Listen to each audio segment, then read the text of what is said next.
think I personally spent so much time preparing for things to go wrong that I actually totally forgot to prepare for what would happen if things went right. Does anybody know what that's like?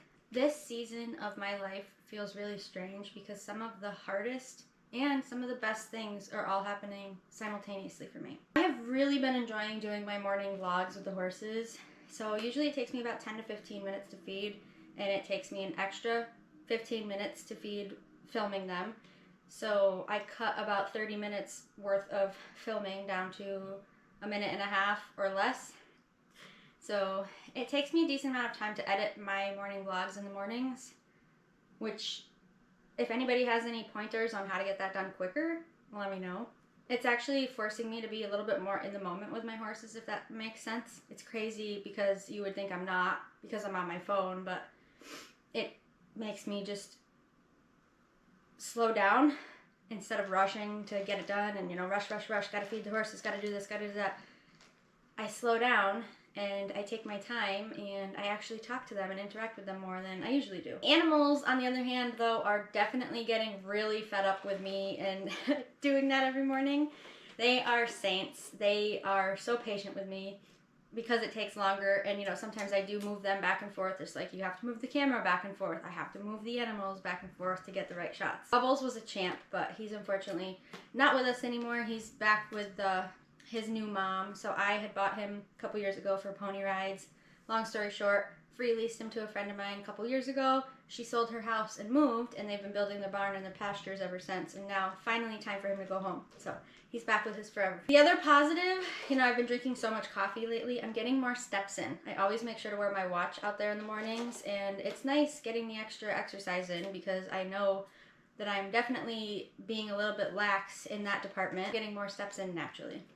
Outside in the fresh air. Animals force you to be present, and they're very grounding. At least for me, they're very grounding. So I want to spend as much time with them as I can. I'm slowly starting to learn to enjoy slower moments and not rush everything. I talked about it last week, but I wrote a book. I wrote and self-published a book. I did not illustrate it. ChatGPT created the images for me based off of images of my actual pig that I asked them to generate, which I think is a lot of the keyboard warriors on YouTube shorts saying that I didn't write the book, but I did. How can you not write a true story about a pig when it actually happened to them? You know, I've sold 33 copies of my book so far. I think 30 of them were in the first week, which is huge. 30 books? I sold 30 books? What? And the best part is that they're literally already all over the United States because I have friends everywhere. I have a friend in Utah who sent me a video of her daughter reading it. We have friends in Florida. We have friends in Kentucky. Where else? Maine. Everywhere. They're scattered everywhere, and it's so cool. It's even in a classroom. I'm floored. I'm floored. It's still surreal to me that I even wrote a book and published it on my own. Amazon KDP Publishing is what I used. I do have a copyright page. Everything is all there. So if you want to see it for yourself, I do have it's on Amazon if anybody wants it. To make money. I didn't do this to get rich. I did this because I've always wanted to write books. I love reading. I love writing. And getting my name out there first and foremost is most important. And I did that. I did finish writing my next book. It's going to be the first book in a series of 2 of my other pets, and I'm so excited about this series because they are just the 2 cutest. They're the 2 cutest animals that we have right now, and they're both babies still, so I'm sure you can put 2 and 2 together on who I'm talking on the images now. So far it's coming out so cute. I'm so excited. It's a little long though, so I'm trying to shorten it a little bit because it's I think it's about as long as this one is. I'm hoping to have that one published soon, within the next week or 2. Like I said, that one's going to be a part of a series, so stay tuned for all that. But, you know, reflecting back on all of it, I genuinely love writing. I always have. I've always loved my English classes in school. I've always loved reading, listening to audiobooks, journaling, anything. The whole process was so much fun. Writing it, editing it myself, promoting and marketing it. I'm doing all of that by myself, and I've managed to sell 33 copies already in like 9 days. That's just, it's crazy. It's crazy to me. Crazy. But I appreciate it, and I'm so grateful. I'm so, so grateful. I never would have been able to do this if I didn't start posting on the internet, and I didn't get this confidence from posting on the internet. because let me tell you, I never had this confidence before I started posting on the internet. I'm starting to realize that writing and being an author might become an even bigger part of my life than I realized, because the amount of compliments and positive words that I got about this book, only up from here. It's only up from here. Even though I keep getting some hate about the AI images, whatever, if you don't like it, don't buy it. I'm sorry. But a lot of people do like it. A lot of kids like it. I like it. I think it's really cute. And like I said, the AI images are based off of my real pig. So I'm actually grateful that I have AI to be able to help me bring this to life, because I don't know if you know how expensive it is to try and get your work published and illustrated in a real, like, for a real company.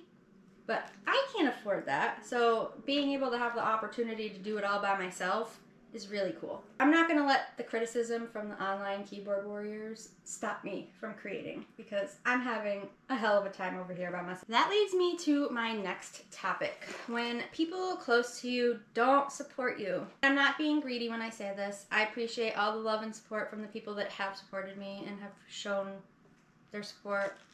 I'm beyond grateful, but there are certain people that I expect to be shown that love and support, and I don't get it. I never do. I don't know why I think I'll get it, but I always let myself hope, and then my hopes get shot down. I know they see my posts. You know how you can see on like Facebook and Instagram when people watch your stories? Yeah.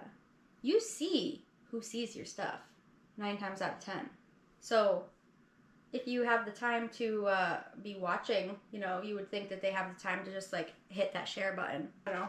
All I know is that the strangers that I've met online have supported me so much more than a lot of the other real people in my life, which is crazy to even say out loud. It's hurtful and disappointing, but it's a part of life, and I'm not going to let it weigh me down. I'm just going to remember who was there and who wasn't.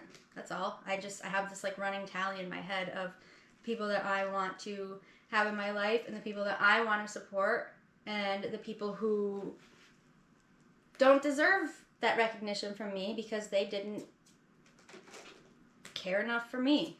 You know, if that makes sense. It makes you question yourself, and you shouldn't have to question yourself when you're doing something that you love.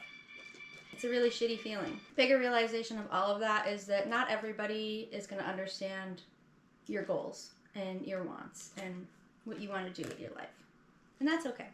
Some people won't even take you seriously until it's real to them. I didn't tell a lot of people, if any at all, that I was writing a book because I knew that a lot of people weren't going to take me seriously until I had the physical copy in my hand. And you know, that's a really shitty way to feel and a shitty thing to say, but it's true, and a lot of people live like that.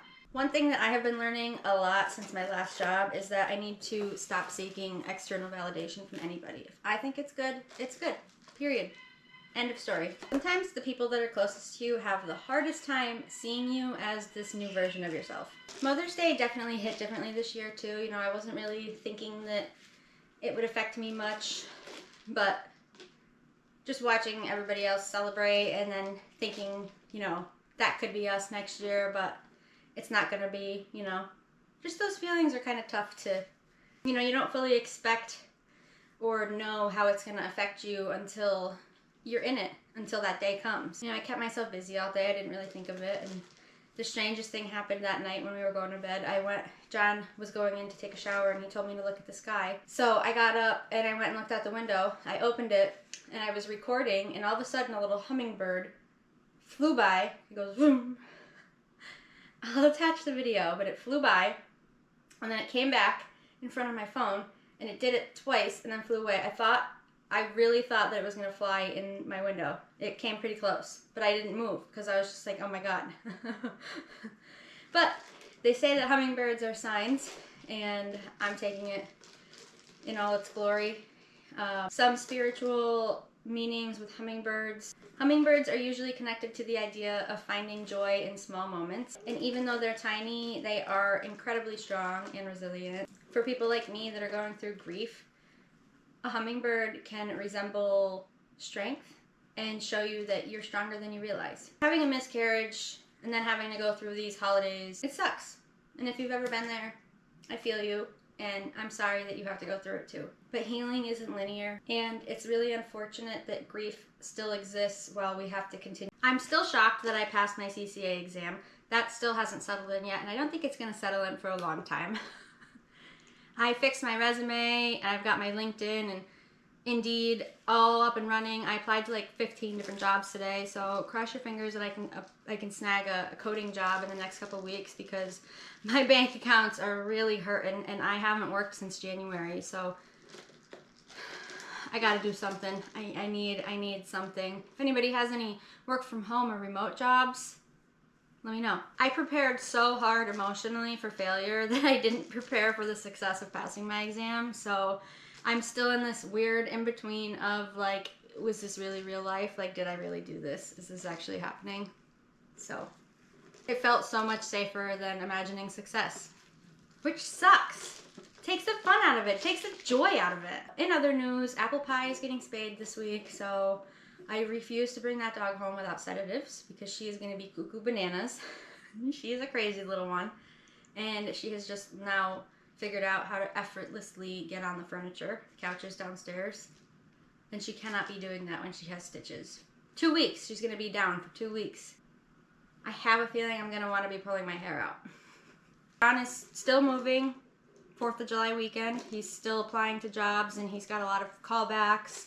A lot of them don't want to hire within like over 30 days out, so once the first week of June rolls around, he's going to start calling these places for interviews, and you know, he has a lot of them that want to interview him, so cross your fingers as well that he can secure something before he moves down so he can start right when we move, or right when he moves.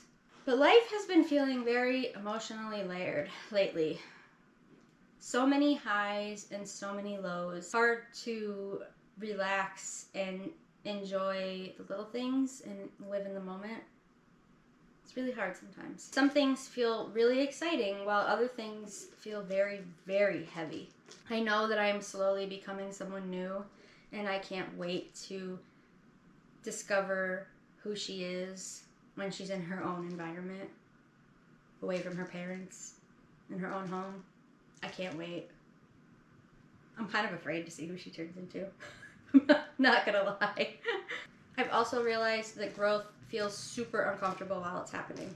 But you can outgrow your old life while it takes your brain a while to catch up. I don't think I fully realize how much my life is changing until I sit down and talk about it. And even then, I still don't think I fully realize how much it's changing. I don't think it's gonna hit me until it slaps me in the face, until we move, or until John's gone. I don't think it's gonna hit me. But I think I'm finally becoming someone who follows through on the things that she talks about and the things that she wants to do with her life. I'm not going to just sit there and say, I want to do this, I want to do that, I want this, I want that. I'm going to do it. And I'm going to fail.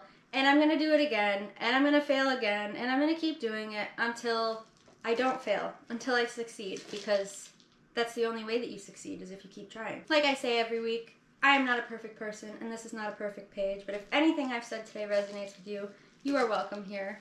We love you. Join our community. Subscribe. Follow. Follow me on the other platforms. Grab a copy of my book on Amazon. I promise you, you'll love it. If you're figuring your life out in real time too, you're welcome to stick around and do it with me.